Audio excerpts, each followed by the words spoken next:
Bismillahirrahmanirrahim. Sosial mediada müsəlmanlar özlərini necə aparmalıdır? Çox mühüm məsələlərdən də biri məhz bu məsələdir.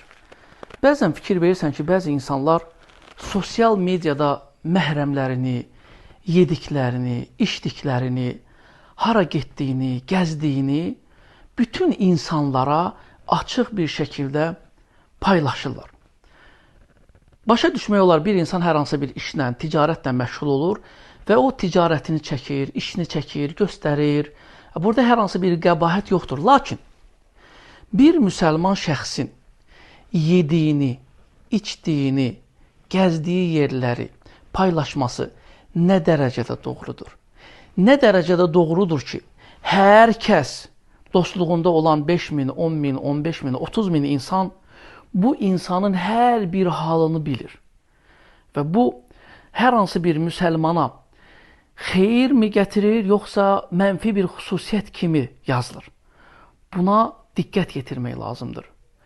Yəni, İslamda bəzi əməllər var ki, bunlar mubah hökmündədir. Yəni, icazəlidir, lakin bunu etmək müsəlmana yaraşmaz. Məsələn, hər hansı bir yeməyi, içməyi paylaşmaq. Ya, əgər bir insan restoran işindədirsə, məsələn, yemək hazırlayırsa, aşpazdırsa, bunu anlamaq mümkündür, olar, yəni işini paylaşır. Lakin normal bir sıravi müsəlman yediyini, içdiyini, geydiyini, hansı maşın sürdüyünü, hansı evdə qaldığını, yaşadığını paylaşırsa, burada bir məqsəd olmalıdır. Məqsəd nədir? Əgər məqsəd, yəni mən bunu eləyirəm və məndə bu var deyə bir şeydirsə, bəzən bu təkəbbürlüyə də və ya insanın özündən razı qalmağına da apara bilər. Yox, məqsəd Allaha həmd etməkdirsə, şükr etməkdirsə, bunun sosial mediada paylaşılması nə qədər düzgündür və ya hansı formatda paylaşılmalıdır? Yəni, bu suallara cavab tapmaqda böyük bir faydalar vardır. Yəni, murua deyilən bir məsələ var İslamda, murua. Murua, yəni yaraşmayan, yəni insana, müsəlmana bu şeylər yaraşmaz. Ona görə müsəlmanlar diqqət etməlidir. Yediklərinə, içdiklərinə, insanlarla paylaşmaq məsələsinə, yəni bunu dəyərmi, dəyməzmi? Baxırsan ki, insanlar çoxu göz dəymədən əziyyət çəkir.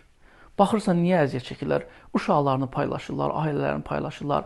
Yalnız onlara məxsus olan və yalnız onlara aid olan məsələləri tanımadığı sosial şəbəkədə 30 min nəfərə göstərməyin nə adı var ki, və ya nə faydası var ki, və ya İslama nə xeyri var ki, və ya sizin özünüzə nə faydası var ki?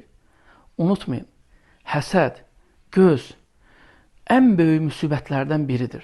İnsanlarda olan nəfsi problemlər, panik ataklar və bunlar hamısı həddən artıq lazım olan və olmayan insanlara hər bir şeyi deyib və paylaşmaqdan irəli gələn məsələlərdir. Ona görə diqqətli olmaq lazımdır. Fikirləşmək lazımdır ki, Peyğəmbərimiz sallallahu aleyhi ve sellem həsəd haqdır, göz haqdır deyə buyurmuşdur. Göz haqdır. Ona görə yediyinizi, içdiyinizi, geydiyinizi, hər hansı bir yerdə, məsələn, görürsən, insan dənizə gedir, onu paylaşır. Yəni, bu nə dərəcədə düzgündür? Yəni, hər hansı bir müsəlmana bu nə dərəcədə yaraşır? Və ya onun müsəlman şəxsiyyətinə nə dərəcədə təsir edir? İnsan olaraq, şəxsiyyət olaraq nə kimi fayda verə bilir? Nə kimi mesaj verə bilir insanlara? Çox qəribədir. Allahul müstəan.